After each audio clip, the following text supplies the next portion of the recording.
agora. Olá, estamos aqui de novo com aqueles nossos bate-papos com espíritos progressistas do Brasil. Hoje eu tenho a alegria de conversar com o Clóvis Portes, de Ipatinga, Minas Gerais. Clóvis, bem-vindo, obrigado por ter aceitado. Seja bem-vindo ao nosso canal e te apresenta, meu querido, te apresenta que eu estou querendo conversar logo.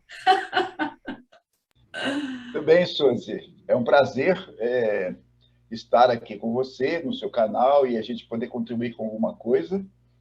Então, eu sou esperantista e espírita e eu atuo na área da engenharia, eu sou analista de projetos, na área da siderurgia, de mineração, a minha área profissional. E na área espírita, eu me tornei espírita há muitos anos, né? E a gente vai falar sobre isso, e atuo nessa área da doutrina espírita. Eu não tenho muito, vamos dizer assim, um currículo, né, para poder apresentar e tudo mais. Baita currículo, é isso aí.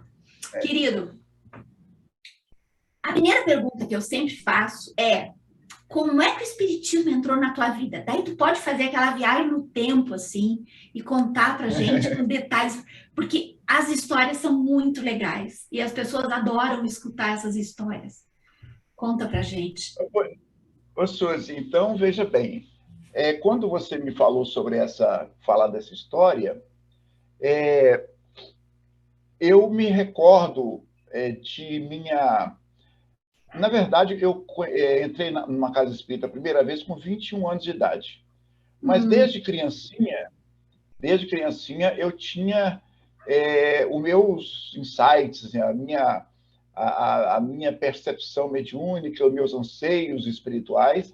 Então, se eu retroceder um pouco no tempo, eu quero lembrar o seguinte: eu nasci numa região de Minas Gerais, numa serra, num pé de uma serra, onde eu vivia até os 10 anos de idade. E nessa casinha que eu morava, era uma casinha de camponês, meu pai era um camponês, minha mãe, e a gente não tinha energia elétrica, usava-se lamparina, não tinha televisão, não tinha rádio, eu não sabia nem o que era isso, não havia telefone, nada disso, nada disso. E eu cresci aquela criança ali que eu brincava com as minhas coisinhas ali naturais dessa região ali, e eu ficava pensando comigo, né?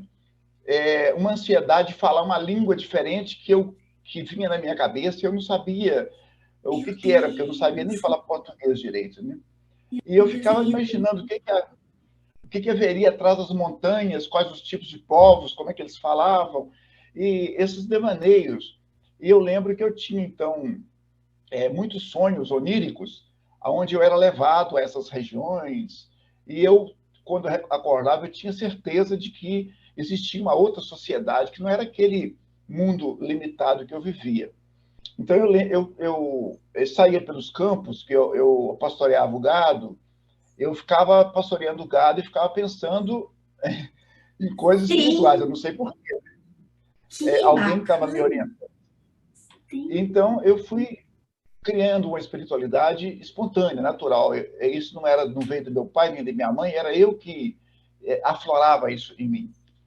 E eu, aos 10 anos, eu não tinha sido nem registrado no cartório. O meu pai foi na cidade, que era 16 quilômetros de distância, só ia a cavalo, era uma cidadezinha muito pequena, muito pacata, e ele, então, foi lá e me registrou para que eu pudesse ir para a escola. E eu fui para a escola, como minha mãe já havia me alfabetizado, eu já entrei no terceiro ano do primário. Eu fiz o terceiro ano, o quarto ano, com 12 anos de idade. Dali eu fui para o ginasial, que era, na época, né, a escola, logo em seguida. Sim. E com 16 anos, meu pai mudou-se para uma cidade maior, uma cidade que é Ipatinga, onde eu já fui parado no chão de fábrica aos 17 anos de idade. Então, eu saí do ambiente totalmente pacato para entrar numa área, uma indústria já cercado de natureza, né? E aí eu tive o primeiro grande impacto, porque eu não conseguia entender aquele povo que era muito egoísta, cheio de vícios, etc. e tal. E eu, então, comecei a entrar numa crise do vazio existencial, né? Dos 17 até os 20 anos, como eu fui para a escola, também escola técnica, eu tinha o tempo mais ocupado, eu fui agregando em mim essa ansiedade pelas coisas espirituais. Até que eu encontrei uma moça que estudava comigo na faculdade, na escola técnica, e ela disse para mim que ela estava indo numa casa espírita e que se eu não queria ir com ela. Então, nesse dia, eu tive uma coisa assim, bom, mas como que é isso? Eu não vou nesse negócio de macumba, eu falei desse jeito. Ela disse, não, mas Sim, é uma casa espírita. É uma casa espírita. Me explicou alguma coisa e eu fui com ela a primeira vez. Logicamente, eu sentei lá bem perto da porta, para não ter uma fuga mais fácil. sim. E, O medo, né? Quando a gente não conhece, a gente fica isso, pensando, meu Deus, o que é isso? exato. E aí, a minha surpresa é que eu tive um certo medo também, porque eles apagaram as luzes, acenderam uma luz vermelha para fazer a prece inicial, né? Eu não sei se no Brasil todo era assim, mas em Minas Em Gerais ainda tinha algumas muito casas eles desse. fazem isso. Aqui não fazem. Mas eu já fui em casas que eles apagam também as luzes. Sim, e eu fiquei prestando atenção, porque quem fez a prece fez uma prece muito bonita, muito É, sentida, e eu gostei, fiquei ali. E chamaram o palestrante, e por coincidência, esse palestrante era um professor meu da escola técnica, que era muito que legal. querido, que ele era uma pessoa muito querida com os alunos e tal. E eu olhei e falei assim, o professor Oswaldo, então deve ser coisa boa. E ele fez um discurso, uma palestra muito boa, eu gostei, e eu Que fiquei ali. bacana. Aí eu passei a frequentar o grupo de estudo logo na semana seguinte, e ali eu fui me desenvolvendo. Então, essa foi a minha iniciativa, né? Que bonito teu Minha fase começo. inicial Que na doutrina bonito. espírita. Que bonito teu começo. Tu sabe, Clóvis, quando eu era criança, também tive um período de morar num sítio, um período de transição, assim, que meu pai e minha mãe se mudavam demais, o tempo todo eles estavam se mudando. E num período de transição, nós ficamos num sítio até o meu pai arranjar uma casa num lugar. E também não tinha energia elétrica. E a gente ficou alguns meses lá, não tinha energia elétrica e tal, era lamparina. E tu sabe que eu tinha um amigo que ninguém enxergava. Eu dizia, eu fui brincar com o fulano. Ele era um menino, assim, todo negrinho, assim, retinto. E ele pulava nas coisas, assim, de um jeito todo diferente. Eu penso, como é que esse guri consegue fazer isso? Como é que ele consegue pular desse jeito para lá e para cá? Com o passar do tempo, eu cheguei à conclusão que aquilo que eu via, aquele menino que eu via, era uma entidade espiritual, era um espírito que brincava comigo, Sim, exato. sabe? Interessante.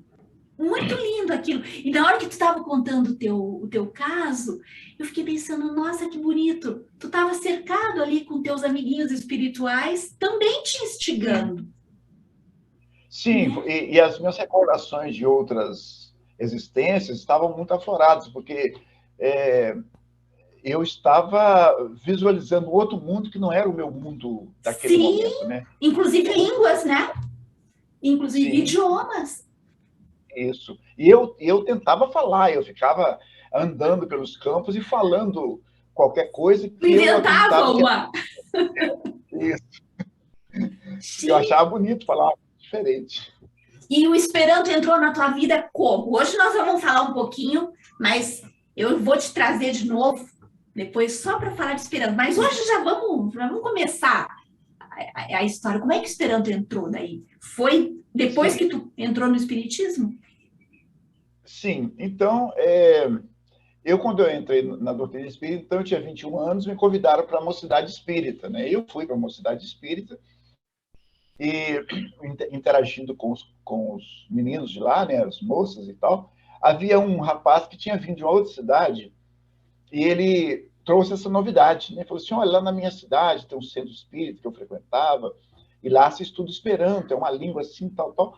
E nós formamos um grupinho e resolvemos estudar o Esperanto. Então, nós encomendamos da federação o livro O Esperanto Sem Mestre, é um volume assim para autodidatas, né? E nós reunimos um grupinho e começamos a estudar. E eu trabalhava nessa época numa empresa que ficava 20 quilômetros fora da cidade, eu ia de ônibus e voltava todo dia. Então, eu ia lendo esse manual e voltava lendo. Dentro de 3 meses, aproximadamente, eu já estava bom no Esperanto, né? Foi assim, caiu, foi maravilhoso. Né? Que coisa linda E, isso. e, coincidentemente, isso foi em 1981. Coincidentemente, nessa época, aconteceu o Congresso Internacional do Esperanto no Brasil, foi em Brasília. Né? Esse congresso acontece todo ano, e eu fui a Brasília, tinha recém-aprendido Esperanto, logicamente bem limitado, mas eu fui a Brasília, tinha 2.500 estrangeiros, né? Gente coreano, japonês, até russos. Em 1981 vinha russo no Brasil, e chegaram 5 russos. O muro não tinha nem caído ainda, né? E nós estávamos na ditadura ainda, né? Nós também, então, exato, nós estávamos na ditadura militar.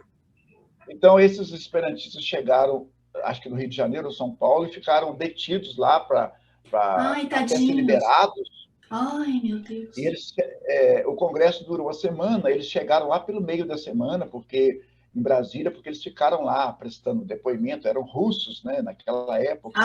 E a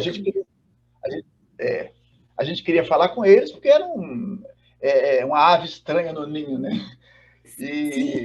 Mas o interessante é que nós conseguimos conversar com japoneses, coreanos. Gente, isso é fantástico. Fantástico. E a gente não consegue falar. Por exemplo, eu estudo inglês há 40 anos e não falo não sei nada, não consegue aprender esse negócio. É complicado. E o Esperanto, assim, surgiu, fluiu, e foi a partir dele, então, que eu comecei a visualizar o mundo, né? Porque o Esperanto te abre a cabeça para o mundo, né? Você não é mais aquele nacionalista idiota patriota, né? Que passa a ser universalista. Passa a ver todo mundo como irmão. Essa é a bandeira do Esperanto. Então, foi em 81 que eu me tornei esperantista, e até hoje, né? Logicamente. Ai, que lindo. Então, eu já tô esperando a gente marcar uma outra oportunidade, daí tu vai falar só sobre Esperanto para a gente, contar todos os detalhes. E aí, me conta, tu continuou ali dos 21 anos, já estava envolvido no Esperanto, continuou no Espiritismo. Como é que aconteceu, agora bem mais recentemente, né, já no século XXI, agora, há pouco tempo, como é que aconteceu de tu ouvir falar do movimento de espíritas progressistas? Como é que aconteceu isso? Como é que apareceu para ti esse movimento? Bom, eu sempre... Aliás, essa é uma característica interessante, que quando eu era criança, que eu não... Veja bem, eu me lembro bem de uma conversa, porque acontecia o seguinte: quando a gente morava na zona rural, eu não conhecia nem cidade. O meu pai, às vezes, recebia algum colega lá do campo que vinha à noite bater papo com a lua cheia, aquela coisa toda, né? Sim. E eu lembro de uma vez que meu pai eu ficava conversando com um colega dele, com o fogão a lenha aceso, a minha mãe fazia a chaleira de café, ficava ali conversando, e eu lembro que foi depois de 1964, porque o meu pai falava assim: o presidente saiu fugido lá pelo Rio Grande do Sul, comentando, né, com o colega dele. Sim. Aí eu percebi que havia um movimento político, e aí que ele me despertou. Eu estava ali brincando com a brasa do fogão, com alguma coisa, e aquele me despertou: olha, tem um movimento, o que é isso, né? Por que será que ele teve que fugir, né? É uma criança, logo fica curiosa. E eu não ouvia rádio, não sabia de nada, mas aquilo mexeu comigo. E aí, uma outra conversa que ele teve, não sei se foi esse mesmo dia, em que ele comentando lá assuntos de criar o gado, não sei o que e tal, e ele falou assim, pois é, porque só ganha o dinheiro quem tem dinheiro. E aquilo me deu um choque lá dentro da alma. Eu falei assim, não pode ser. Aquilo me deu Sim. Choque de um conflito na realidade. cabeça, choque de realidade, né? Eu tinha 6, 7 anos de idade, e eu fui me perguntar, e aquela coisa na minha cabeça, por que não pode ser? O dinheiro tem que ser para quem trabalha. Toda essa fermentação ideológica já estava impregnada em mim. Bom, quando eu me torno espírita, eu fui vendo, sempre com muita crítica, aos espíritas capitalistas, né? Elitistas, essa coisa toda, eu sempre soube separar isso. Mas Sim. eu cheguei até algumas vezes a entrar em conflito com alguns, etc., mas a gente vai levando. Até que quando surge o golpe de 2016, em que eu vi com a clareza assim, né, as coisas que estavam acontecendo, e os espíritas ali naquela postura elitista, aquilo me deu um choque de realidade maior. Eu, então, Sim. que até então trabalhei no movimento espírita, trabalhei em todas as esferas do movimento espírita, desde o centro espírita, as associações regionais, a União Espírita Mineira, né, que é a Federação Mineira, eu trabalhei Sim. lá com o pessoal lá de dentro, trabalhei com o pessoal da Federação Espírita Brasileira, trabalhei em todos os níveis aí, eu senti que não dava mais, e aquilo ali tinha extrapolado. Então eu me Sim. afastei do movimento espírita e com aquele sentimento de decepção, né? De, de, de sentir muito sozinho, muito sozinho. Eu senti assim, aonde que eu vou? Para Eu onde eu passei vou? por isso também. Isso. Então, nesse período, o Isaías Lobo, que também era do Sejus, e a gente Sim. conversava, o Isaías, então, me falou assim, olha, eu vou te colocar num grupo aí, são os espíritos de esquerda e tal, e eu, não, tudo bem, me coloca, mas eu não tinha muita esperança, assim, de ver. Aí, quando eu comecei a ouvir os debates, as conversas, eu falei, opa, peraí, eu me encontrei. Aí eu Ai, houve coisa um boa. novo ânimo, um novo incentivo para a gente manter nesse movimento, que é o movimento espírita como ele deve ser, que é o movimento Sim. que trabalha pela humanidade, pelo próximo, pelo coletivo, etc. E É. tal. Então, foi esse insight que E ele os me deu. debates são lindos, né, Clóvis? Os debates que acontecem, porque ali se Sim, estuda no Sejus, né, particularmente, a gente escolhe algumas obras, mas os debates que surgem por causa das obras são muito enriquecedores. Nossa, meu Deus, o que eu sim, já aprendi ali. eu também. E eu notei que ali no Sejus nós temos muitos companheiros que têm um imenso cabedal, né, Nossa, que eu não vou citar nome, mas a gente sim, identifica lá que tem uma linguagem escorreita, ponderada, equilibrada, profunda, que te dá um embasamento, uma estrutura de conhecimento que você nunca são ouviu em casa. maravilhosos. Sim. Então, Eu acho que ali a gente esse está conseguindo. Ali realmente nós estamos conseguindo levar na prática a coisa do estudar, né? Do estudar, tão importante, isso, né? Na isso, doutrina. Que maravilha. exato. Clóvis, me diz, eu não sei se é tu ou se é um outro Clóvis do grupo que fala sobre a Havana, que tinha visitado a Havana. Não é tu? E Cuba? Não. Não, então é o outro Ah, Clóvis, é. não. Havana, sim, eu já tive em Cuba oito, Então nove é vezes, parece. tu! É tu Eu, mesmo? Ah, mas então tu eu, não sim. escapa. Me conta, guria, tuas experiências em Cuba. Conta isso. Como é que é? Bom, então, Conta. não, então vou voltar um pouquinho. Nos anos Volta. 80, logo que eu tornei espírita, eu sonhava muito com o leste europeu. Uhum. E eu andava assim, na minha cabeça, quando eu imaginava o mapa mundi, por exemplo, me vinha o leste europeu. A minha cabeça estava aquela coisa impregnada. Então, eu tinha certeza de que o leste europeu tinha que ser trabalhado, né, porque, não sei porquê, eu tinha que fazer alguma coisa. E aí, com o Esperanto, eu comecei a contactar os esperantistas de lá, E Sim. comecei a ver que entre eles tinham muitos espiritualistas que interessavam pela doutrina espírita. E aí nós começamos, então, a trabalhar na tradução de livros espíritas para húngaro, polonês, tcheco, estoniano, russo. Gente, que E, e, eu- nós, lindo! e nós desenvolvemos um trabalho ao longo de 20 anos nisso aí.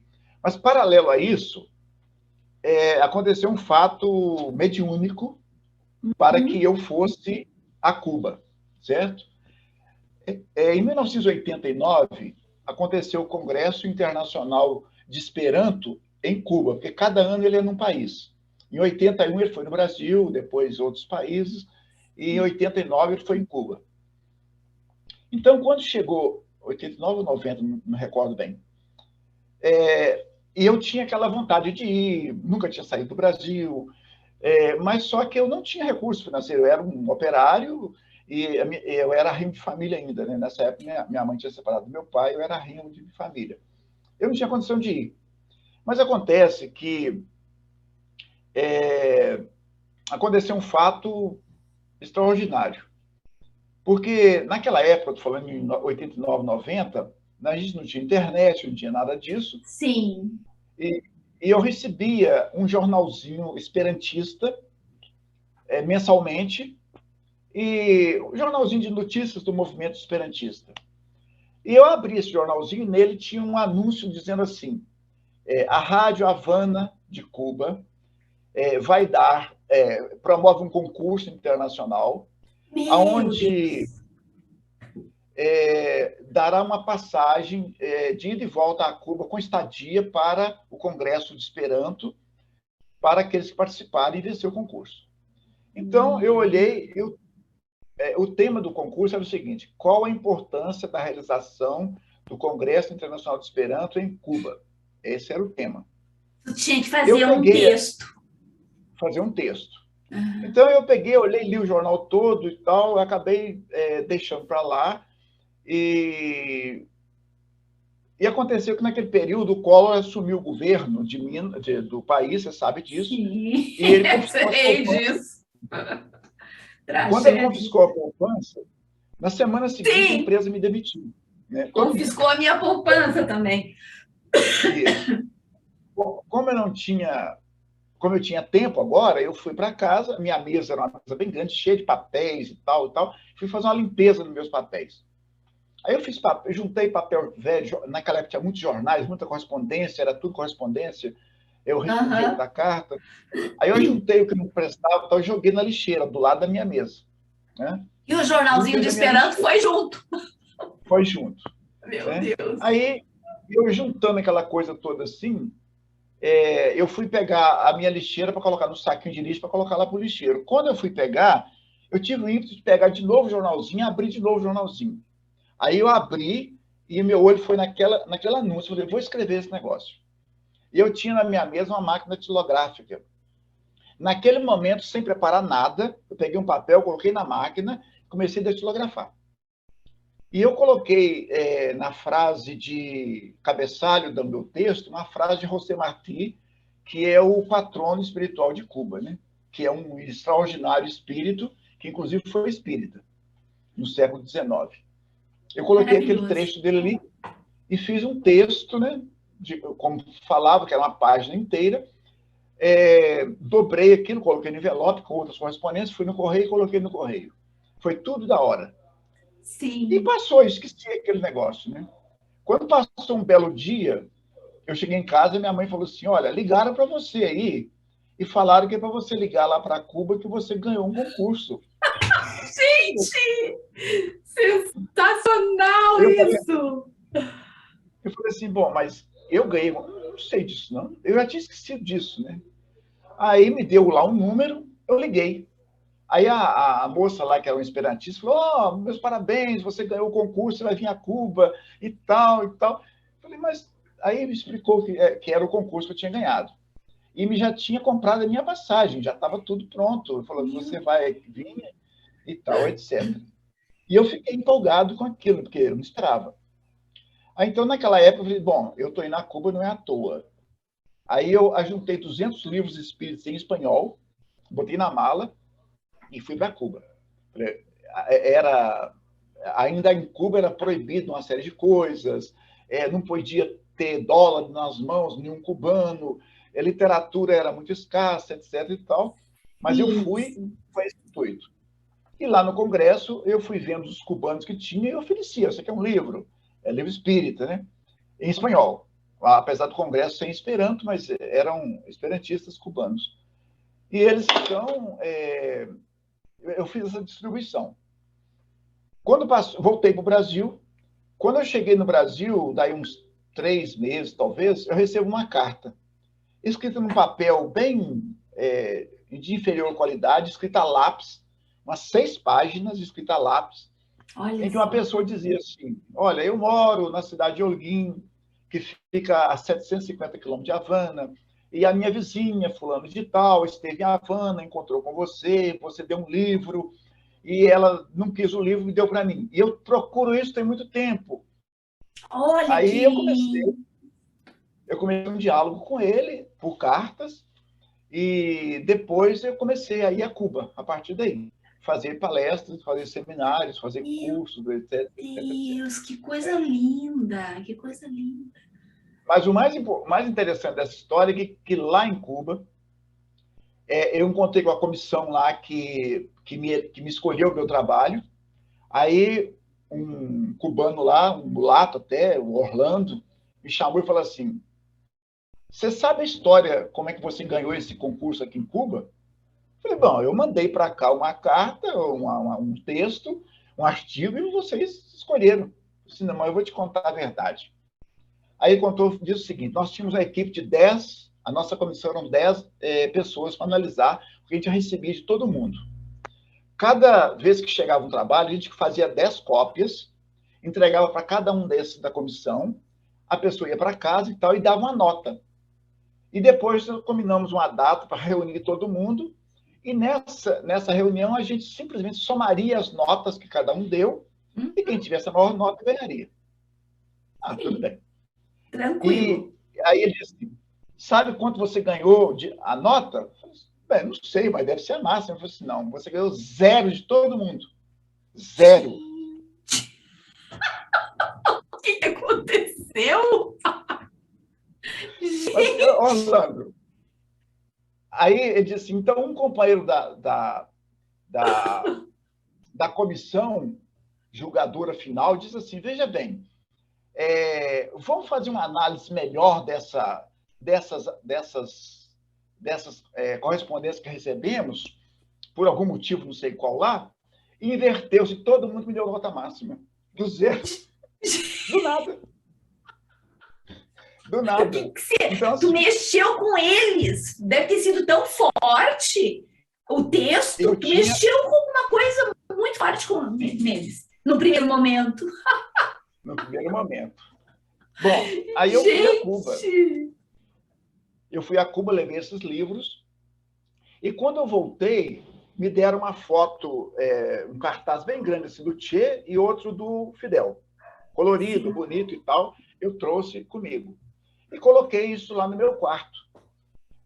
Quando eu voltei, um amigo meu que era médium, que trabalhava comigo na casa espírita, me encontrou comigo e falou assim, olha, eu sonhei com você quando você estava viajando, que havia umas pessoas te assessorando, etc. e tal, e comentou alguma coisa. Eu falei, deve ter realmente, então você...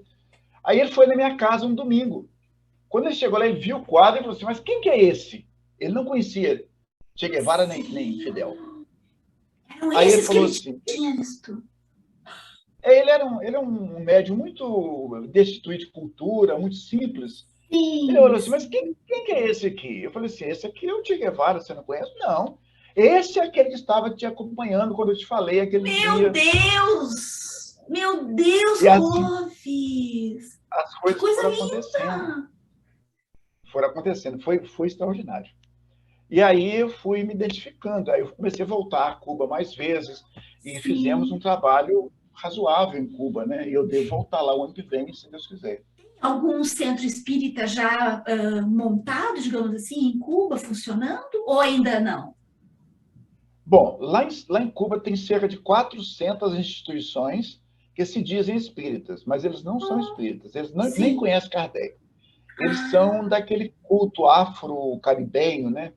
Os cordoneiros, iorubas, etc. Trabalham com mediunidade, né? Eles trabalham com mediunidade. Sim. Mediunidade, muito animismo, né? Eu visitei muitos deles, falei em muitos desses centros, Sim. mas, assim, eles não conhecem a doutrina espírita. Mas o governo reconhece eles como espíritas. Né? Entendi. Então, e nós fundamos lá uma sociedade espírita kardecista, uma sociedade espírita Allan Kardec. Nós fundamos com base Kardec e ela serviu e serve de base para o nosso trabalho. É a única que eu conheço que é espírita de verdade. Sim, certo? sim. Os outros, com maior ou menor grau, muitos deles absorveram a literatura espírita e mudaram muito, melhoraram muito o conteúdo, mudaram muitas práticas, mas muitos não mudaram. Mas, assim, há um terreno muito fértil, porque o cubano é muito místico, ele é muito mediúnico, né? Ele é muito vencedor. Então, tem um terreno muito fértil para isso. Sabe? Que bacana, então, trabalho, uma sementinha já está lá, né? Já tem lá a casa, o nome da casa é Allan Kardec? Allan Kardec. Ela já está lá. E aí aconteceu que depois o Conselho Espírita Internacional, eu levei isso para a FEB, levei para o Conselho Espírita Internacional, eles conseguiram com o governo cubano levar livros, levaram em contêiner com 22 mil livros espíritas para Cuba. Tá? E o governo distribuiu com essas instituições no Brasil inteiro. Né? Ele mandou entregar um kit, né, com todas as obras de Kardec, as obras aí preferidas, né, do Chico, que é as obras de André Luiz e tal, distribuiu com todas as sociedades.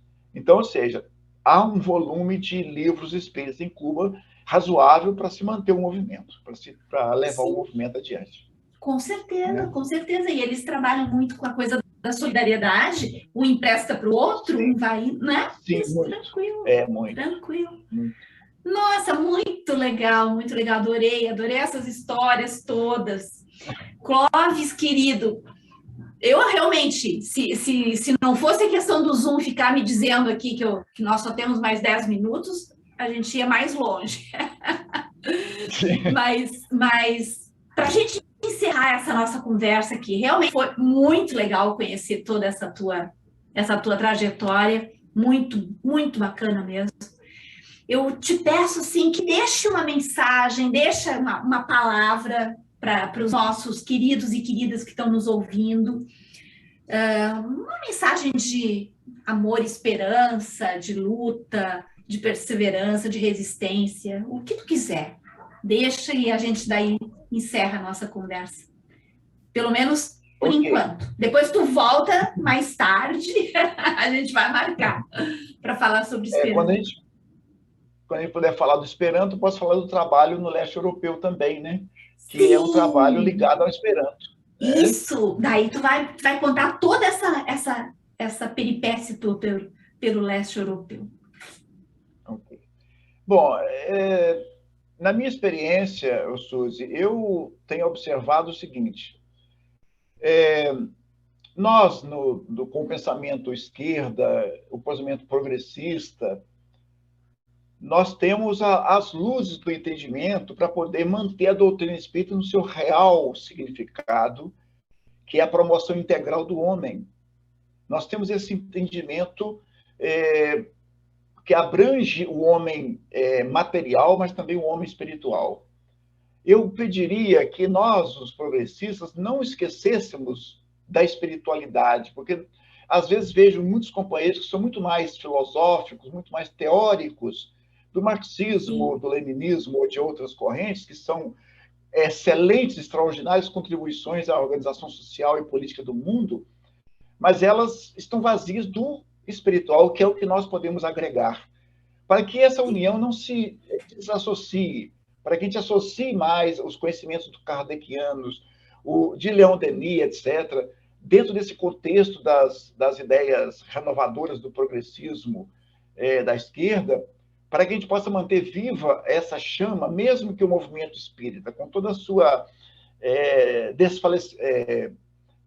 sua desagregação, vamos dizer assim, que vai surgindo, as suas diversas divisões, mas mais adiante nós vamos ter o nosso espaço de mostrar que nós viemos um espaço que agora nos é negado, que a gente tem dificuldade para se impor ou se colocar, né, como deveria ser, mas é esse estudo nosso, é a nossa persistência, é a nossa coragem de afirmar-nos espíritas progressistas aonde nós estivermos, sem agredir o outro, sem impor, né, como eu mesmo já tive tanta dissabor com as pessoas assim extremamente religiosas, piegas, que às vezes nos irritam, ter compaixão dessas criaturas, porque tudo passa, mas para que nós possamos manter o pensamento, o legado de Kardec associado às ideias progressistas, num patamar de reconstrução desse movimento, que vai surgir, com certeza, das cinzas, né, algo muito melhor.